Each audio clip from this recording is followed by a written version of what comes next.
Welcome into Texans Today, presented by Prize Picks. I'm your host, Jeremy Chuggs, and coming up on today's program, the Houston Texans are getting disrespected by ESPN. I'll tell you what they had to say and why I disagree with what they have to say over there in Bristol. And then some free agent options that are still available for the Houston Texans to sign before training camp. We'll go over some of the top players on offense because that's what today's show is entirely about, because ESPN, they have been disrespecting this Texans offense. Now, a little trivia time. Y'all usually love this part of the show, so I thought, why not ask another question on today's program? Trivia for your Houston Texans. Who has the longest reception all time in franchise history? Let me know. I'll give you the answer at the end of the program, but if you know ball, if you know who it is, and if you know how long the reception is, maybe some bonus points. I'll tell you who it is at the end of the show, but get down there. Who do you think, what wide receiver has the longest reception all time for your Houston Texans? All right, the Texans, they are getting absolutely disrespected. ESPN, they ranked all 32 NFL teams based on their running back, wide receiver, tight end groups, and the Texans, they ranked 24th. We'll go over the list from ESPN's Bill Barnwell and tell you how he kind of came up with the list. Number one, it's the Lions. Then he went Rams, Bengals, Falcons at 4. Then Niners, Cardinals, Cowboys, Vikings. Then went on with the Eagles, Patriots, Seahawks, the Jets, Saints, Colts, Bears, and Ravens. Then he went to the Green Bay Packers, Jags, Chargers, Chiefs, Steelers, Bucks, Broncos. Then the Houston Texans all the way down at 24. And then the last of the list, the Titans, Raiders, Commanders, Panthers, Bills, Browns, Giants, and then the Dolphins. So obviously, a little bit of a disrespect, in my opinion. And before we get into how they disrespected, I want to give a little bit of a clarity of how Bill Barnwell decided his list, because he had 4 main factors in how he decided to make this list. It's just a list 4 logo. He decided basically, I know it's wide receiver, tight end, and running backs, but he said the wide receivers, they weighted more than the running backs and tight ends. Injury history factors in, so that's big with the Houston Texans. Only focused on this year, and he focuses on elite players and top 5 contributors. So these are all the criteria, the factors that Bill Barnwell went into play when making this list. So let's start off with the wide receiver room, the part that's the weighted the most in this ranking by Bill Barnwell. This is what he had to say on the Texans wide receiver room. The Texans start with a legitimate number 1 wideout in Nico Collins, although 2025 was a slight downturn. He fell from 3rd in yards per route run to 14th. Collins is still a top 10 receiver for me, but injuries have cost him the better part of 10 games over the past 3 seasons at the top as the top option in Houston. If he is going to be sidelined for about 20% of the season, it limits what his ceiling can be for the Texans. And if Collins isn't on the field, there isn't a scary group of playmakers. There are reasons to be optimistic about Jaden Higgins, who caught 6 touchdowns last season as a rookie, but he and Jalen Knoll both produced slightly below average yards per route run marks. It's tough to expect much from Tank Dell, even if he returns from a career-threatening injury this year. So I guess if you're keeping injuries in a factor and factoring that as a high criteria in this list, I might understand a little bit where he's coming from with the wide receiver room, right? Like Nico Collins, he's a top 10 receiver, but he does get injured a lot. Like, let's be honest, he hasn't played a full 17-game schedule since he's entered the NFL. Jaden Higgins, I think I'm a little bit more higher on him than a lot of the NFL pundits around the league are. You know, he had 6 touchdowns, 525 yards as a rookie. I only expect those numbers to go up and him to get better. And same with Jalen Knoll. And I get why you're maybe a little, pessimistic around Tank Dell. So there's a lot of projection for me with this Texans wide receiver room, but I think they'll be better this year. And, maybe it's the fact of, I am a homer a little bit. I'm a Texans fan, so I think that all the players on our team are going to probably do a little bit better this season. But, I'm obviously higher on this wide receiver room than Bill Barnwell is. We'll get into the rest of his rankings here in just a moment, but couldn't do today's show if it wasn't for our amazing friends over at Prize Picks. Get started today with America's #1 sports picks app. And I'm talking tight ends coming up next. And Prize Picks, they also maybe are disrespecting our guy Dalton Schultz a little bit. They have his receiving mark at 499.5 yards for this next season. Reminder, this past year, he had 777 receiving yards.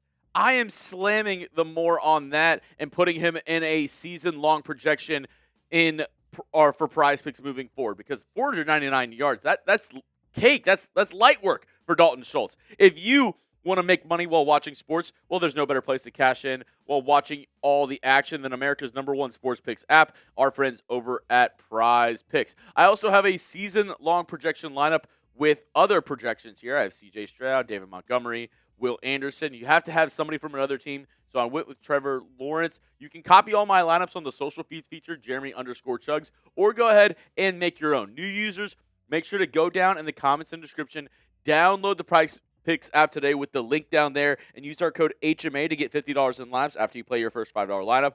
That's code HMA to get $50 in laps after you play your first $5 lineup. Prize Picks, it's good to be right. All right, let's continue on with the tight end position and what they had to say around that. Tight end Dalton Schultz was 6th in receiving yards last year at his position, but he doesn't produce explosive plays. His 20-plus yard reception rate was half the league average at tight end, or make an impact in the red zone, where he had 5 catches all season. Now, I see where they might be coming from with that. I do think Dalton Schultz, he does get really slept on a lot just because he's not a big play receiver, but he's more of a possession guy, more of somebody who's a sure-handed receiver. And when you're thinking of the red zone, I think one player that they added that's going to be a big red zone target, a big red zone threat for the Texans at the tight end spot is Foster Moreau. I've heard nothing but good things about him during training camp, or not training camp, during OTAs and mini camp.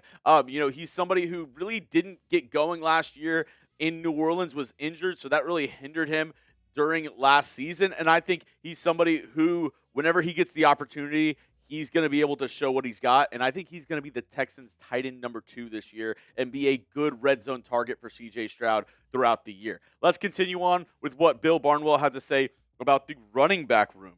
David Montgomery will be an upgrade on the running backs the Texans ran out in 2025, and he exceeded expectations last time he switched teams and joined the Lions. I'd still be a little nervous about taking a back who excelled in one of the best offenses in football during his time in Detroit and expecting similar results, dropping him into what has been a hopeless situation for running backs in Houston.